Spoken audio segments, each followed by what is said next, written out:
I'm just got this one, yeah. We have the point of order. How we are going to go to the next slide. I think I need someone,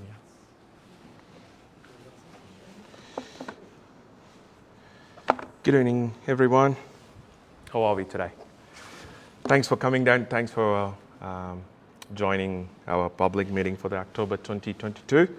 My name is Henley Samuel. I'm the Vice President, and we have our Executive Committee. We have Ralitza, we have Shah, we have Kevin. So, and some of us probably joining online. Today we don't have a big agenda, but we'll see how we go. Thanks for our speakers for today. So thanks for coming and joining us. For the people who joining us online, we got some issues with the presentation, PowerPoints. We weren't able to share the PowerPoints the way how we usually do it. Having said that, we will upload them on our website. Also, probably you might able to see the big screen, which I'm just trying to multitask. So probably you can probably see the PowerPoint in the big screen. So that might help you to give a good start, and we could obviously come back on the website and upload them for your reference. So today, we have a couple of updates. So if you're joining us on the Facebook for the first time, try to subscribe to our notification on our newsletters and stuff, so that will keep you updated. This is recorded, so when you ask questions and stuff, it will be recorded and stuff, so just be aware of it. Today we got a couple of items to cover. One of them is Celebrate Gungahlin. That's the festival that we are all looking forward, which is going to be happening this coming weekend and next weekend, which we will talk about. And there's an announcement on the inquiry into the planning bill, which we'll cover as part of the agenda. And then we got speakers for today as well. So we'll go through them one by one, and some updates on the Celebrate Gungahlin. I don't know whether people here, how many of you know about Celebrate Gungahlin, heard about it, seen some? No? Okay, that's a good thing that I'm telling you now. So now you know. So you don't have any excuse for not knowing it. So Celebrate Gungahlin Festival, it's coming, it's happening, which is on Saturday the 15th on October 2022. When I checked the weatherman, it should be a good day for a good picnic to have with the family. And the time is around 11 to 3 on the Gungahlin Town Square. So come along. You could see more information on the Celebrate Gungahlin website, which you can see it on the page.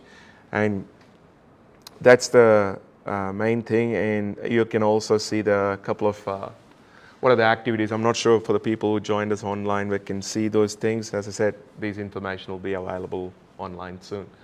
It's on the family-friendly live music, kids crafting, and you can connect. It's a great opportunity to connect with the community, especially after 2 years of doing nothing in a sense. So now it's you got your freedom. So come and enjoy your freedom and bring along your friend and family to celebrate it. So that's the Celebrate Gungahlin updates, and let's move on to the next one about the inquiry into the planning bill.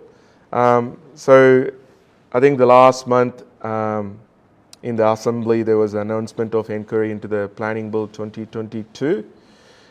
So if you haven't had a look, it's a good opportunity for you to have a look. I think it's closing on 16th of November. So make sure you get an opportunity to do it, where you can put your comments and feedback to it.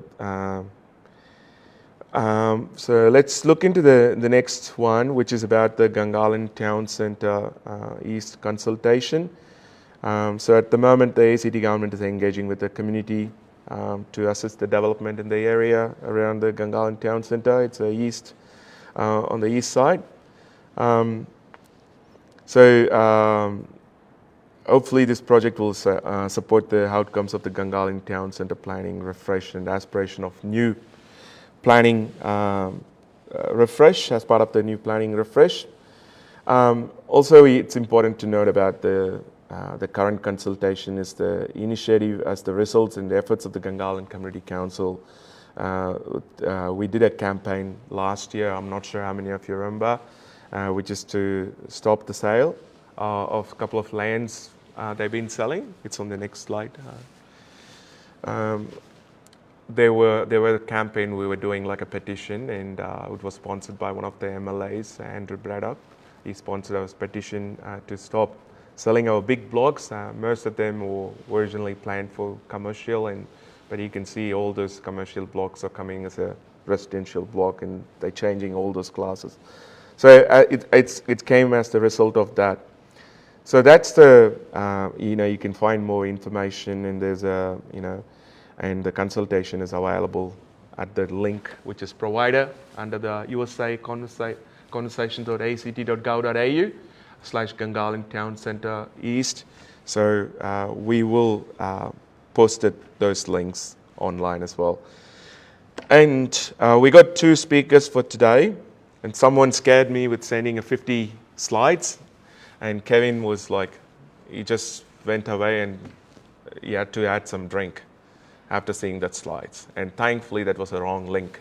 So it wasn't 50 slides to go through tonight. Maybe we can do it at a later stage, but today it's going to be short and sweet. We got a health service update about the Northside Hospital, which is a interesting thing as per Gungahlin community is concerned. It's a young, vibrant community, and we're always looking forward for those facilities. Hopefully it will be in Gungahlin, but let's see what you guys are going to come and present. And then we also got a Canberra, is that how you guys say? Yep. Estate development update. We got Terry Shaw and his team. So we're all looking for those updates, and Caitlin will going to provide us an update. It's actually So you're going to? just into George. Okay. Cool. I'll let you introduce yourself, and thank you. Without further ado, I'll turn it over to you guys. Thank you. I'll just need to give you a mic. Yeah, they do that. Just want to put this one. And I will just get them.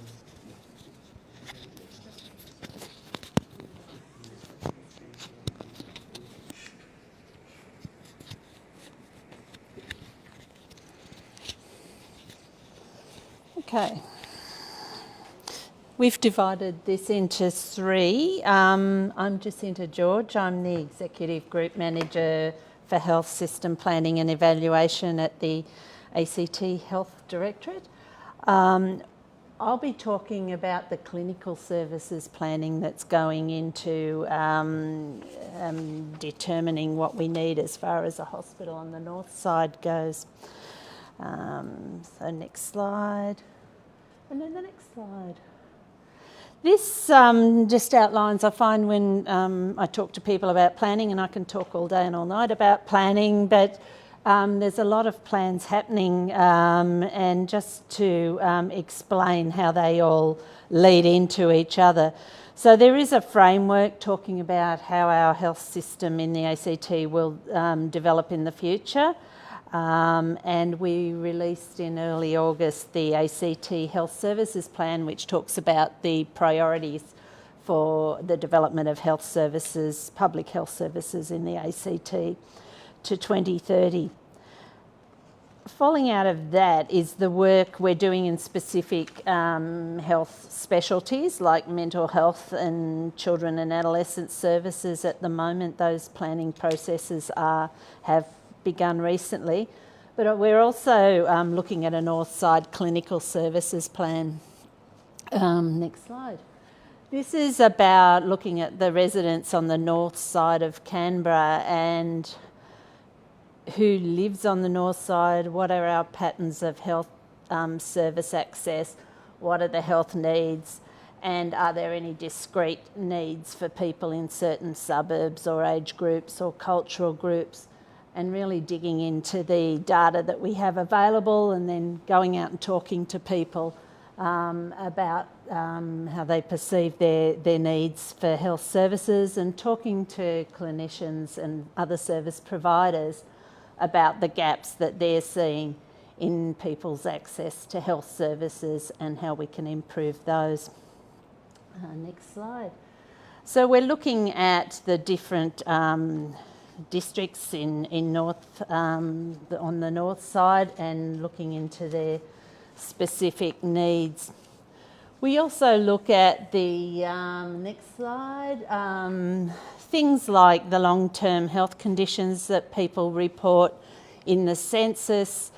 We look at what services are already based on the north side and in other parts of Canberra, and the patterns of utilisation by people who live on the north side, and get a picture then of what services people are or aren't accessing, and where they're accessing them, and for what and how they all integrate, and their health outcomes. We're looking at all the challenges that we know the health system has: growing demand and an ageing population, and a changing population, particularly in the north with the growth, but also the ageing that we're seeing on this side of town, which people use health services more as we grow older. So there's a different pattern then of need for health services as the population changes. We're also seeing people with longer term health conditions and increasing complexity, and Kathy will talk a bit more about what that means for our health services. But throwing all of this information into the pot, so to speak, to work out just what our health system needs to look like in the future.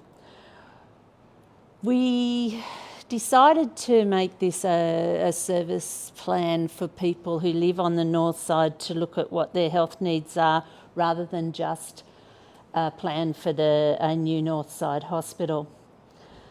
Healthcare is really changing, and the places and the ways that we deliver it are changing significantly. So we will be looking and talking to providers and people in the community about where's the best place to provide some of the care that has traditionally been provided in hospitals. Can it be provided in other community centres? Can it be provided virtually? We also need to be careful to look at providing our services safely. So the Canberra Hospital will remain our tertiary and trauma service, and we'll be looking at how we can make sure that people on the north side can access the services they need that will be provided from Canberra Hospital and elsewhere in the territory.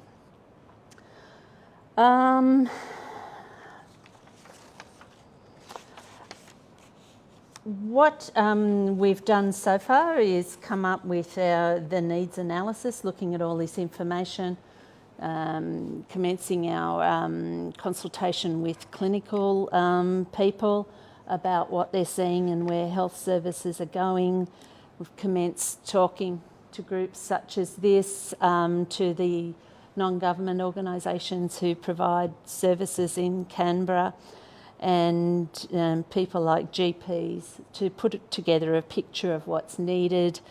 We've looked at the data on how Northside people access hospital services and are projecting out what that will look like 20, 30 years into the future, so we can get an idea of what the hospital is going to need to look like, but also what our other services will need to look like. We're at the stage now of consulting on that planning more widely, so we'll be out talking to community and in conjunction with the consultation about the actual infrastructure for the hospital. So that's probably a good point where I can hand over to Liz, who's going to talk about buildings. Yes. Oh. It's much easier to do it that way. If I just hold it, will it work? Yep. Thank you very much. So my name is Liz Loper and I work in infrastructure at ACT Health Directorate, and I work really closely with Jacinta. So Jacinta does all the service planning, and then I take her service planning and I work out what our infrastructure needs are flowing from that. So thank you. At the moment we're planning a new Northside Hospital, so the ACT government has committed to starting construction on a new Northside Hospital mid-decade. Which is not very far away, particularly when you're planning a hospital. So currently our Northside Hospital is Calvary Public Hospital in Bruce. It opened in the 1970s and it has 239 beds in the public hospital. Thank you. So where we're up to in our planning, this is just to reassure everybody that we're at the very beginning of our planning for the Northside Hospital, so you'll probably get really sick of the sight of my face and the hearing my voice over the coming years as I come to talk to you more about Northside Hospital. So at the moment, we've identified the need for a new Northside Hospital, and we're in the developing options and seeking funding side, sort of a part of the project. So we're pre-business case for ACT government. So we've got some funding from the government to set up a project team and start doing all the due diligence work, including the service planning for a hospital.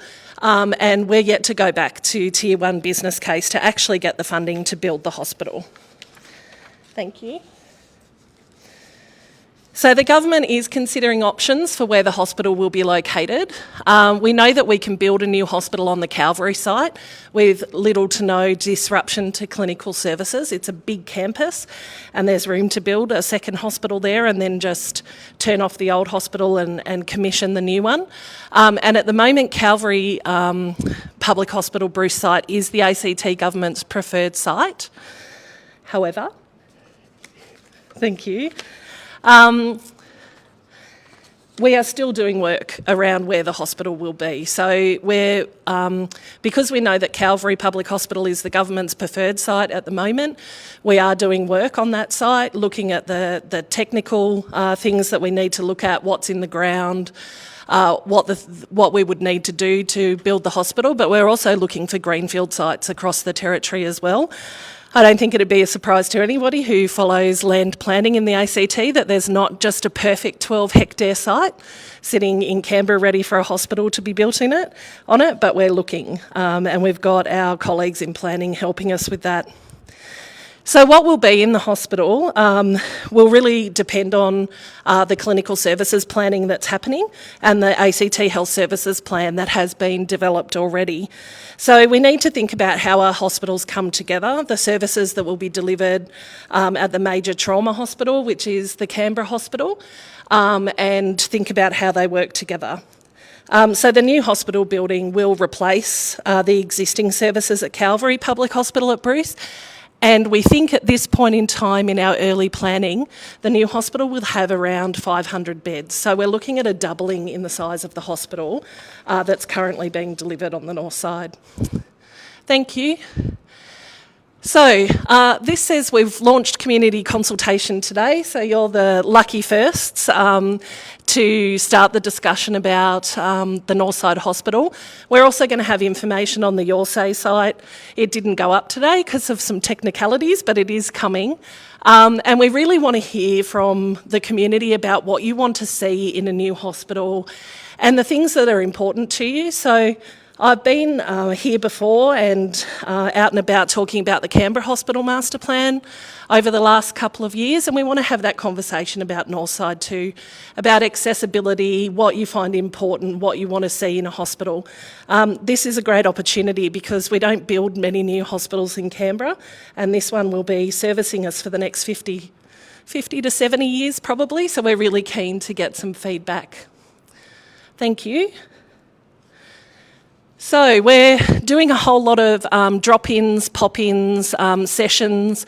We'll be out talking to the community councils and we'll be back again as we do the project. But on Wednesday the 19th of October, we've got a drop-in at the Gungahlin Health Centre and then we'll be moving around Belconnen. So I'd encourage you to come and drop in and have a chat to us about Northside Hospital.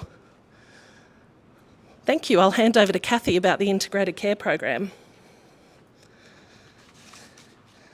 Got your own. you. Thank you. Hello everybody, I'm Cathy O'Neill. I'm the Chief Operating Officer at Canberra Health Services. Jacinta does the planning, Liz does the building, and then I have to deliver the health services. So you've got the trio here tonight to go through some information for you. One of the other things that we're working hard on at the moment, you might recall in the last election campaign, the Labor government committed to establishing 5 new community health hubs across Canberra, one of which is slated for, I've got to get my norths and souths right, North Gungahlin. And part of the thinking behind that is for us to have some infrastructure where we can deliver much better integrated care. So alongside the consultation that's happening for both the Northside Clinical Services Plan and the Northside Hospital, we are also in a consultation phase with the territory-wide community around what does integrated care look like, what do consumers want a little bit closer to where they live, what can we actually move off our acute hospital sites, do we need to keep building these enormous, great big hospitals, or can we actually do things closer to where people live and in a much more integrated way? So there's a bit of a definition up there. What we are really pushing is that integrated care's had a few stop-starts over the last decade, and I'm really keen that we don't see integrated care as a project with a start and end date, but much more around the way we deliver health services. It's really much more of a philosophy and an objective rather than actually a project. So we've started the consultation on that. There has been a Your Say survey that was live for about 5 weeks, and from that we've asked for expressions of interest for 30 community members across the territory to work with us to do what we're calling deliberative design, where we'll actually spend a lot of time with this panel to help them understand what we're talking about, and then to be able to garner their views so that we can really go back to the government and say this is what we think we should do in these new health hubs. Thank you. These are some of the comments that we got back from that survey on Your Say, and the data from that is only just sort of undergoing some analysis, and once we've got a better understanding of what we learnt from that survey, we'll make sure that gets published. Thank you. So just a bit of I guess, recap of some of the services that Canberra Health Services already provides, particularly in the Gungahlin area. You'd all be familiar with our lovely Gungahlin Community Health Centre. Even though it's small, it's one of our nicer community health centres and one our staff like working from. Last financial year, we delivered 10,000 appointments from that community health centre, which is quite a lot when you consider how long we were in lockdown for in the ACT during that financial year, because one of the things that we needed to do was to reduce the number of non-urgent, non-essential healthcare delivery that we were doing, which had an impact on appointments. So that just goes to show you how busy that centre looks. It doesn't look like it does much, but it is certainly punching above its weight in terms of providing health services to the local community. And there's a list there of the range of services. Thank you. And right next door to it is our lovely little Gungahlin walk-in centre. And just to give you an indication of the volume that's going through that, when it opened in July 2020, it was doing about 1,000 presentations a month. That's almost doubled. We're now doing 1,800 presentations a month through Gungahlin Walk-in Centre, and we know the community loves it. One of the nicest parts of my job is actually getting compliments, and I get many more compliments from walk-in centre services from across the territory than I do for any other service, which is really nice. The teams that work in the walk-in centres, they're nurse-led.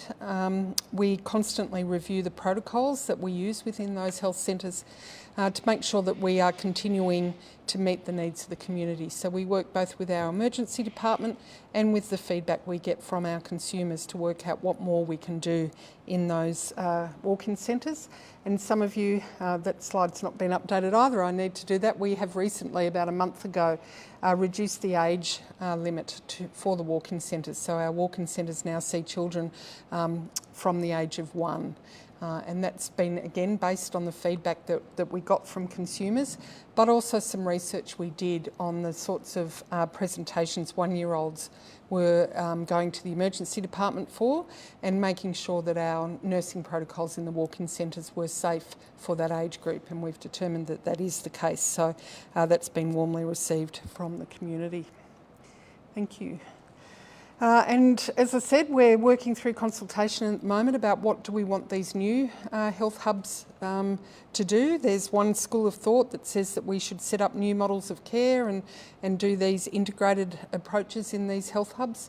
There's other schools of thought that say, why would you have different health services provided from different centres? Why wouldn't we think about doing a hybrid of those health services across all of our infrastructure? Because one of the unintended consequences of having different models is that consumers won't necessarily know where to go for which conditions or for what time. So they're the sorts of things that we'll be canvassing with our community panel. And we also need to take into account how we can use virtual care. Canberra's been incredibly successful using our COVID at home approach, and we really want to think about how can we use that for ongoing community-based services so that people can actually get care in their own home when that's appropriate to do so. So I think that's the last of my slides, but all three of us are happy to take any questions. Are you doing questions online or just... Yeah, we're doing... Yeah. Yeah, sure.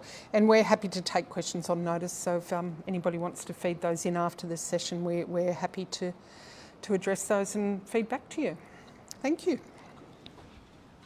I'll just leave one for you to answer the questions. To anyone in the forum has a question before I throw my question? Kevin, looks like you want to throw a couple of questions. Well, I don't have to ask any questions because I'm part of the panel He's one of on the Saturday. lucky 30. One of the lucky 30. He's going to get in early and do some homework. This is a little bit. This is actually for you. This is a question about funding. You say you're going out looking for funds. Have you considered going to the community for funds? And lots of people with self-managed super funds find it difficult to get really good investments. Okay. And they tend to end up in indexed funds on the stock market or buying a house or something. I'm sure there'd be a lot of people who would be very interested in funding from the community. Yeah, thanks for that. I mean, it's not something that has been canvassed at this point in time, but we do have one of the big four. So we have PwC as our commercial advisor who are helping us put our business case together. So that's something we can raise with them, because there's lots of models about whether, you're 100% government funded or you do a public-private partnership, so there's lots of ways you can raise funds. So that's something we can definitely raise. PwC will say do a public-private partnership, I can tell you now, and that's not the thing you should be doing. No. Look, I think the ACT government's done a couple of private-public partnerships. I don't want to speak for them, but I don't think it's something we'll be pursuing for a hospital development. They did it for light rail, and they did it on the Law Courts project, but it's not something that we're actively looking at, other than to say in a business case we have to explore all of the options for government, but it's not high up there.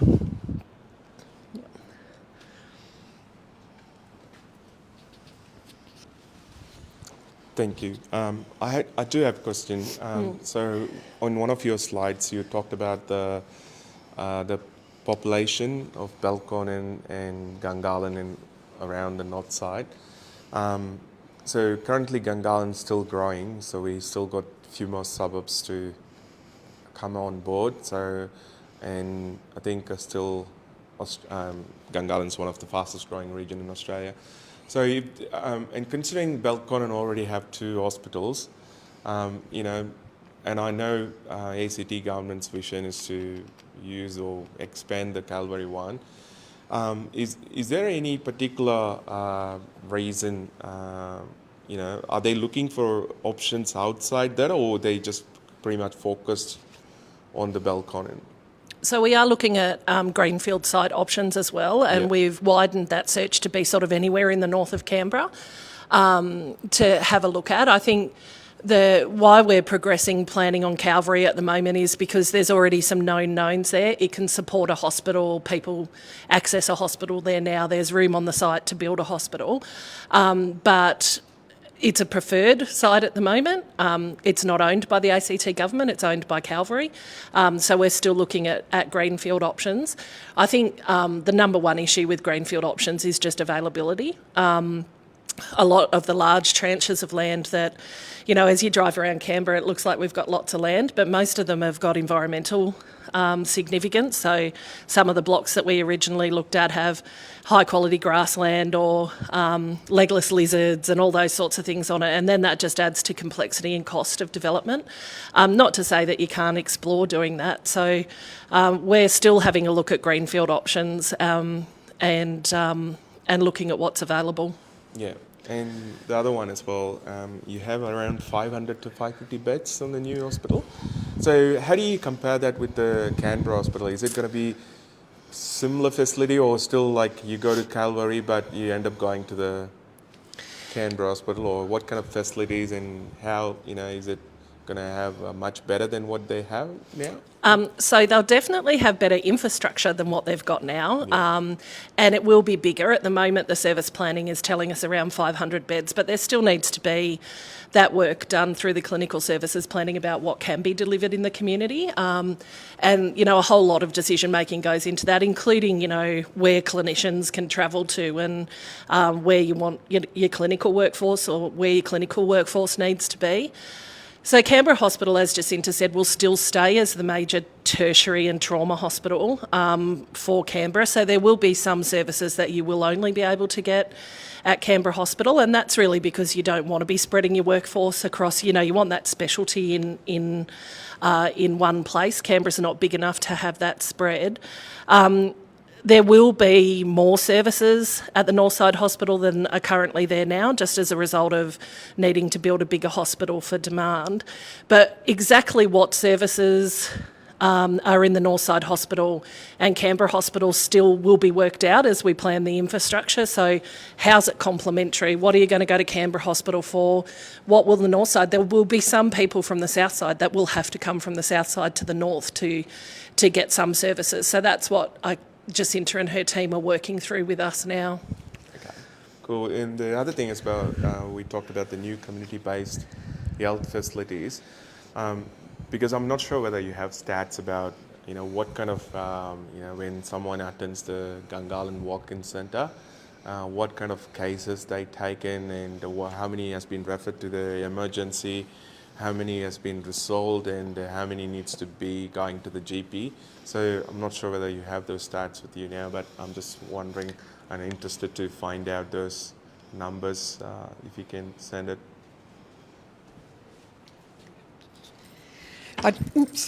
We do have that data. I can't give you those numbers off the top of my head.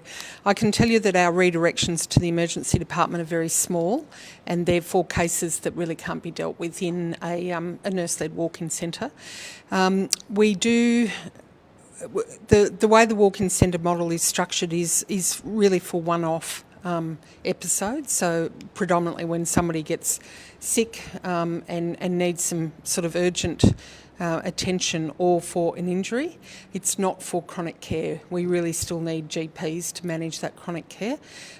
So we do refer people back to the GP. It may not be for what they've presented for, but the nurses might say, well, look, we've taken your blood pressure. I know you've come here because you've cut your face, but taking your blood pressure's a bit high, we really want you to go and see a GP as well, and they'll fix you up for your cut face. So it is intended not to be a comprehensive health service for all conditions. But they're the sorts of discussions we need to have about what goes in these health hubs. Okay. The reason I'm asking was because if we get those data, then we can also establish where the site needs to be, in the hospital sites, where it needs to be. we could get the data from the Calvary Hospital in Warden to see how many people actually travel from Gungahlin or the north side to get this facility, and then we could work, and this is the need, and looks like these are the common factors that brings them to the hospital. So one of the slides that Jacinta put up early in the piece was what sort of services are people in the north of Canberra currently accessing. So we are using that data. Jacinta's team is currently using that. It's quite a complex jigsaw puzzle because, as Liz said, just because people need that service in Gungahlin or West Belconnen doesn't mean we can provide that service there. Depends on what's needed. So, for example, we won't be doing cardiothoracic surgery at more than one hospital because the setup required to do that means you only really want to do it out of one hospital. It's probably unlikely, and I'm not trying to preempt decisions that Jacinta's team will make, but it's probably unlikely that we will have a second neonatal intensive care unit on the north side. We'll have some special care cots for babies, but the really intensive care for babies we will keep in one spot. So we need to do a combination of that sort of thing. So there will be some things that the north side hospital specialises in, and people from the south will need to come and access those services here.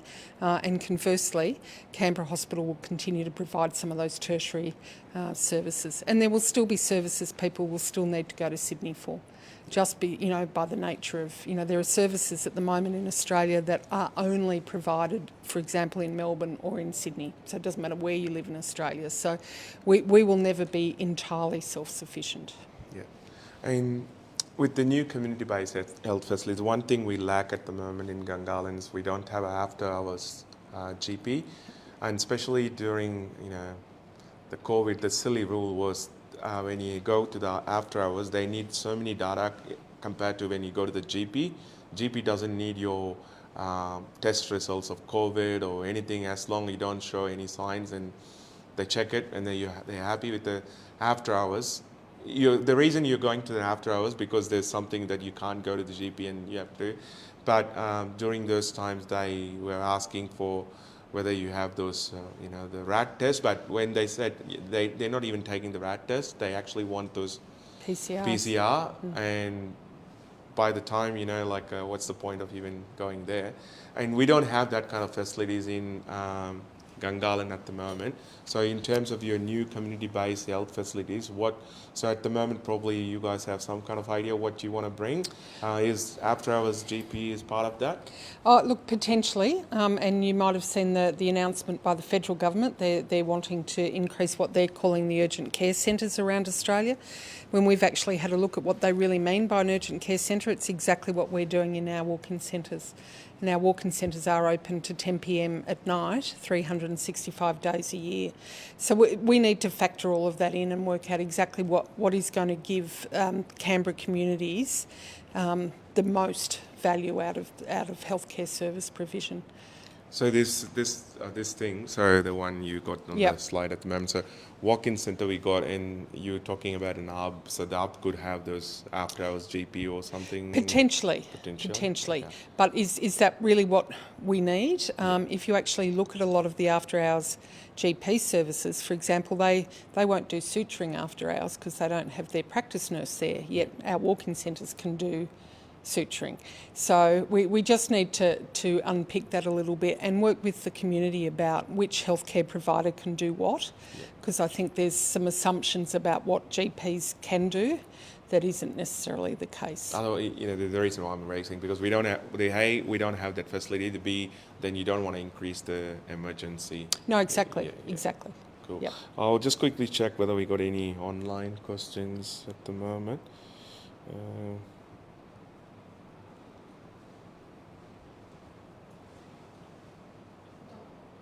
Well, not at the moment. Anyone else have any question? No? Excellent. All right. Thank you very much for this presentation. We do appreciate that. Thank you.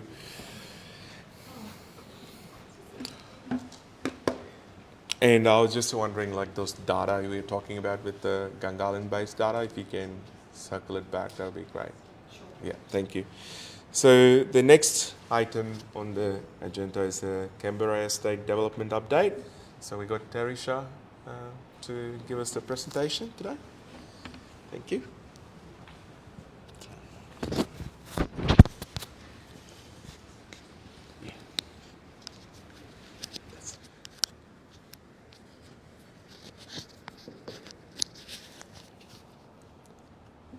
Thank you. So thanks for having us come along tonight. The reason that we're here is this project, which has been around for a long time. Its genesis was back in 2014, believe it or not. It's now at a stage where the draft variation to the territory plan has commenced public consultation. So it's appropriate for us to re-engage with the community and bring you up to date on where the project's at and be available to answer any questions. So essentially actually we might skip to the next slide, yeah, just to give some context. Yep. So it's a large site of about 11.5 hectares. It's on the Federal Highway. It's only about 5 k's from the CBD, and it's a long and skinny, narrow site with significant frontage to the Federal Highway. It has the Phillip Light Rail stop at its entry, and then has also some frontage to Flemington Road. So on the west side, it's bordered by Sullivan's Creek and Thoroughbred Park. To the north, we have Epic.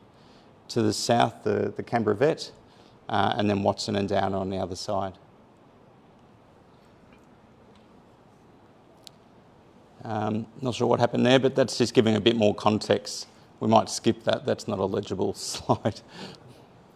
Okay, so the journey to date for the project. As I mentioned, it was originally conceived back in 2014 by the Alvin Group and Alistair Swain, who was a former government architect in the ACT.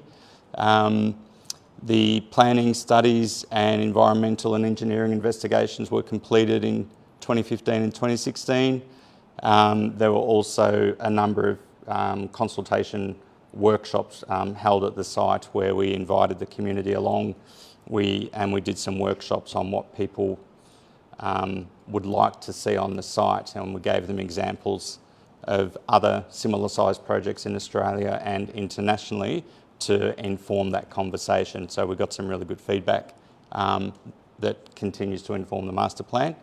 Then we had to put the project on hold because a corridor study was announced by the National Capital Authority, which was then joined by the ACT government, and that was setting planning parameters that were going to have significant influence on the project, so we were unable to progress until that process had completed. So that sort of went into 2018, and then the draft National Capital Plan Amendment 91, which was the end product of that corridor study, was released for consultation in 2019 and then approved later on in 2019, which then allowed us to recommence the project, which we did. So we updated all of the studies and planning inputs and master plan to reflect those requirements, many of which are actually in the draft territory plan that's commenced notification. Then COVID hit, so then we the project was paused, but we're back going again. So next slide. And I'd just like to acknowledge the role that the Gungahlin Community Council had. We did extensive consultation with the Northside Community Council, with yourselves, with Lynham Residents Association, Watson Residents Association, and your input was very much appreciated and was significant in the context of the corridor study that was done by the NCA and the ACT government. So that was appreciated. Next slide. So this was some of the early work that we did around benchmarking the site. As I mentioned, this is a significant site. It's one of the largest undeveloped sites on that lot. I think it is the largest undeveloped site on the light rail corridor. It's very close to the CBD. It's at the entry to Canberra. It's a gateway project, really, when you think about coming into Canberra. The light rail enters onto the corridor on its corner. So it's a significant site, and we want to do the location justice. So yeah, we looked at different sites internationally, locally, and nationally to look at density and variation of built form, and that informed those series of workshops that we held as well. So next slide. That's just a bit more information about some of those projects that we compared. Next. Okay, so this is what we don't want.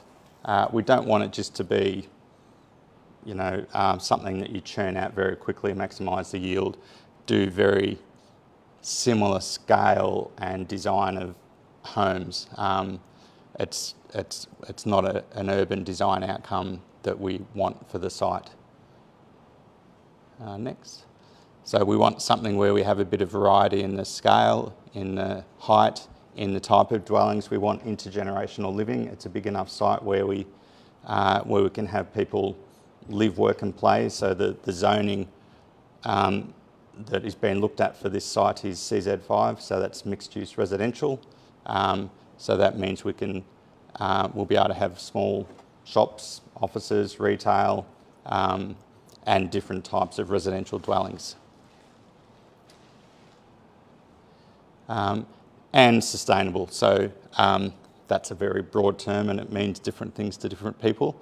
But since we actually started this project, the ACT government has enshrined in legislation a lot of the objectives that we had identified for this site.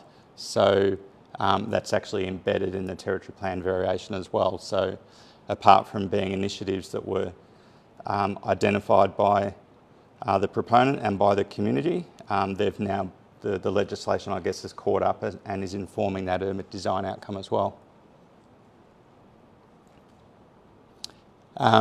So part of that is open space. So one of the things that we want to do is achieve that 30% of open space and significant tree canopy. That has a multitude of benefits to the project, which I'll show on another slide shortly. So we do have Sullivan's Creek to the west of the site. It is not on our land, it's on a government piece of land. It's not actually the original location or alignment of Sullivan's Creek. Sullivan's Creek actually went through Thoroughbred Park as a meandering ephemeral stream, and then when Thoroughbred Park was developed in the early 70s, the NCDC realigned Sullivan's Creek as a straight concrete lined drain, which exists to this day along our western boundary. So while it performs a very important engineering function from a stormwater perspective, and that's how it's been designed and continues to operate, but it also does provide an opportunity for a landscape corridor and an active travel corridor that is not on a main road reserve. So we'll enhance and create some landscape values there that don't currently exist.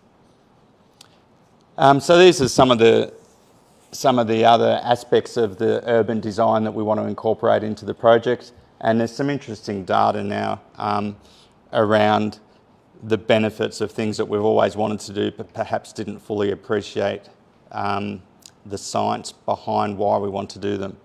So I'm just throwing these up for information. So one of the things is having walkable neighbourhoods. There's a direct correlation between that and lower cardiovascular disease. That probably comes back into the hospital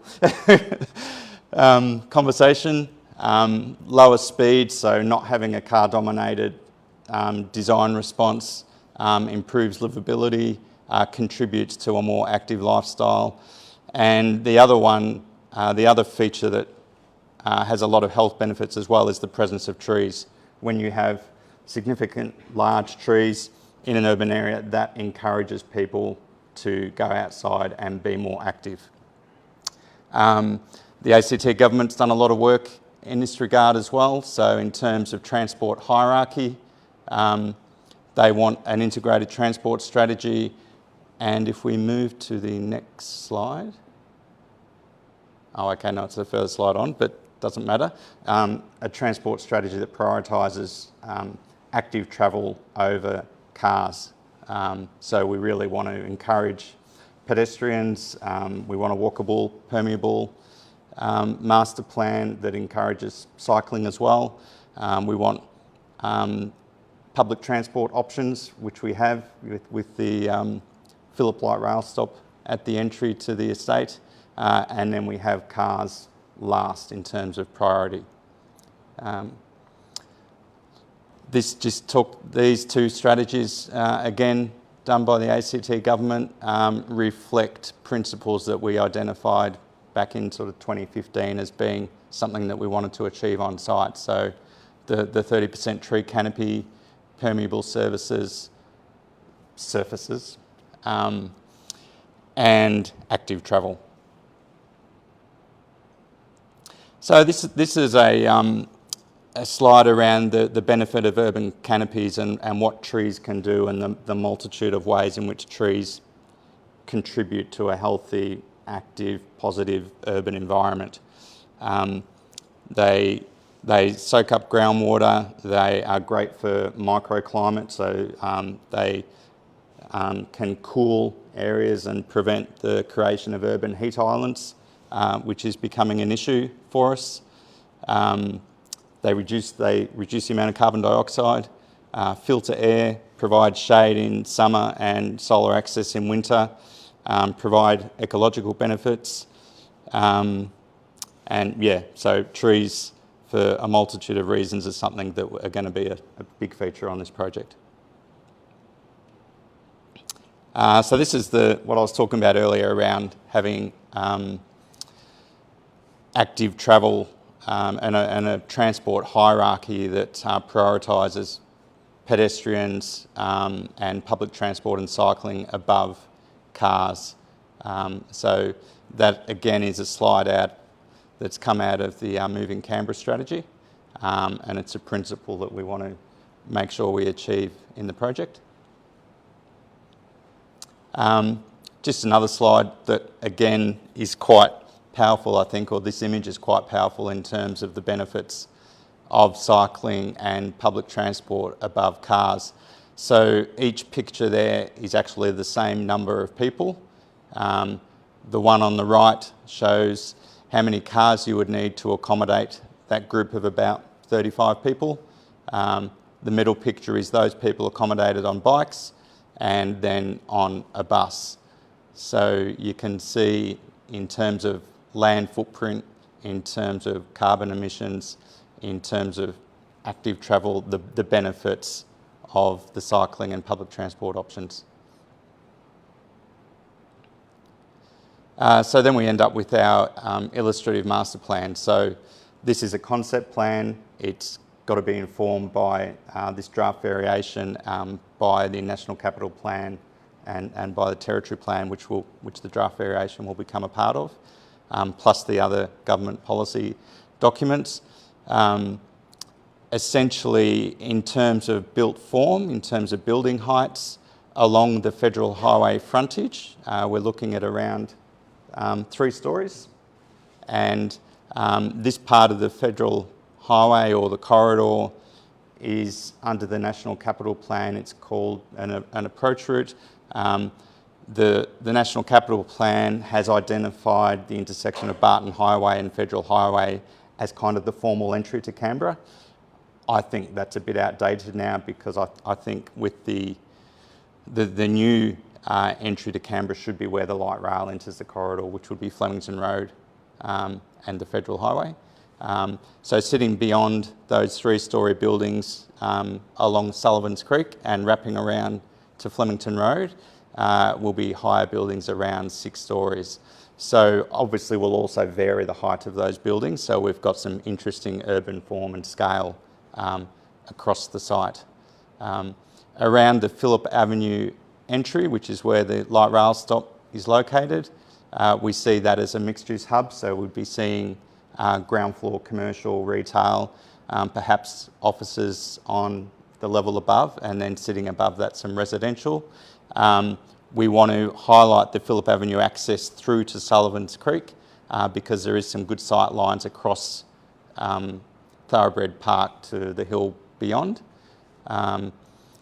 Then moving towards Flemington Road, we see that as potential for perhaps non-residential or a mix of hotel or office buildings, that type of thing, and then they would form a bit of a buffer between some of the activities that'll happen on Epic, so that the residential uses are sort of shielded from any noise impacts.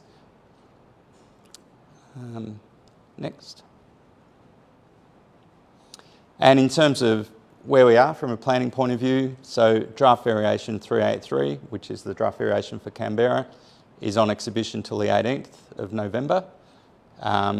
Following that, the EPSCD will prepare a report of the public consultation process that will go to the Minister, and then the Minister will go through a series of steps which hopefully will result in the draft variation becoming part of the territory plan, and then we can actually move into the next stage, which would be the estate planning of the site, which would then trigger another round of consultations, and that's when we'll get into the detail around road layouts, block layouts, site servicing as well. So that's it.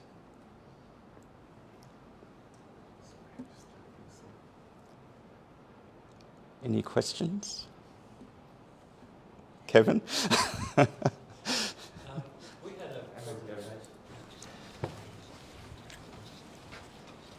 We had a presentation about a year ago from the people, the Thoroughbred Park people. Oh, yes. So are you guys talking to them, and are they talking to you? Yes. Great. Yes. And so will you be able to sort of integrate the two things together? So there's an opportunity possibly for a pedestrian access across Sullivan's Creek into the Thoroughbred Park site. I note the current Thoroughbred Park master plan retains the race course or the racetrack where it is, and also the training at the end. So the residential is sort of up on Randwick Road and also to the south of the site. So there's nothing directly across from Canberra. Having said that though, they do have, I think, ideas to landscape along Sullivan's Creek on their side of the site. So potentially we have been talking about some off-road cycling and walking paths that could actually connect. So have their network and landscaping sort of connect into the Canberra network as well. That's good.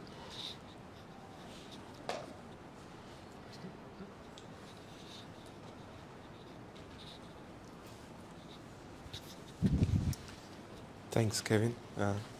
Thank you for the presentation. I have questions. Maybe I'm not sure whether it's premature at this stage, but you know, you're talking about the street with those shops and stuff Yes. on one of the slides. So which area would that go on? If you go back to the master plan. Yep. So we're talking about here, this area here. So this would be mixed-use residential. We're probably thinking that to the south would be more straight residential, and then to the north here would be potentially commercial and a combination of commercial and residential. So we want this to be Around the hub. So Okay. yeah. Yeah, cool. So the other thing as well, in terms of the office space, do you know like how big it would be, or? So yes, Yeah. yes, and there are some controls in the draft variation around that. So we're looking at around 250,000 square metres of GFA Yep. as a maximum. The minimum number of residential dwellings, I think, is around 2,000. Maximum's 2,500. And then there's some options around commercial and retail as well. Okay. So those all will be on around there, facing the Epic. Well, across the entire site. Oh, so you mean the commercial? The commercial one. Yeah, the commercial would be around the Phillip Avenue extension and entry, and then around at the Epic end. Yep. And with the car parks, or like a number of apartments, or have you guys worked out like how many? So one of the conversations we've had with the territory with TCCS is around the car parking generation rates, and we have reduced those a little bit. So I think we're at 1 space for 1 bedroom, 1.3 spaces as an average per 2 bedroom, and 1.5 for 3 bedroom. So that's slightly lower. That's quite deliberate. We're on a light rail corridor. We've got a tram stop at the front door. We want to encourage people to think about the need for a second car. So everyone, needs a car, that's fine. But in this location, we really want to challenge people around the need for a second car. Okay. Cool. Do we have any questions? Or do anyone else have any questions? 11.5 hectares. Yeah, So it's a very big site. Yeah. Yeah. Yeah, it was 11 hectares you were looking for, wasn't it? 12, was it? There you go. So, so what's the next step? Is it so you're going to do more consultation? So within the consultation timeframe of the draft variation, which is set by EPSDD, we unfortunately cannot present to the NCCC. They have a committee meeting this month and then a AGM next month. But what we have done is provided links to our website and to the draft variation on EPSDD's website as well. Yep. And we're available. So the project website is canberraestate.com, and so feel free to reach out to us through that website as well. At the moment, do you know how many 1 bedrooms and 2 bedrooms? No. Not at this stage. No, there's parameters around minimums and maximums. In terms of ensuring that we have dwelling diversity, we cannot have more than 40% of any particular type.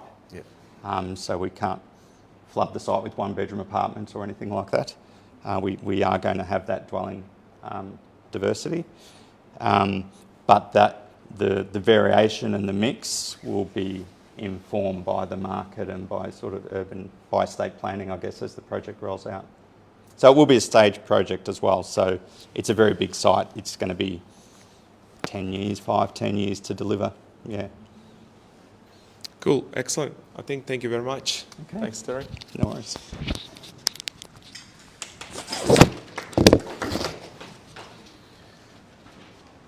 Thanks, everyone. I think it's a quick one today, and I just want to thank our speakers today for coming down and sharing it. Hopefully it's helpful for the people who watched online as well. And if you have any questions, please do put it on the comments. We can get back to our speakers and get the answers for you guys. Otherwise, thanks once again, everyone. Thanks for coming. Have a good night. God bless. Bye.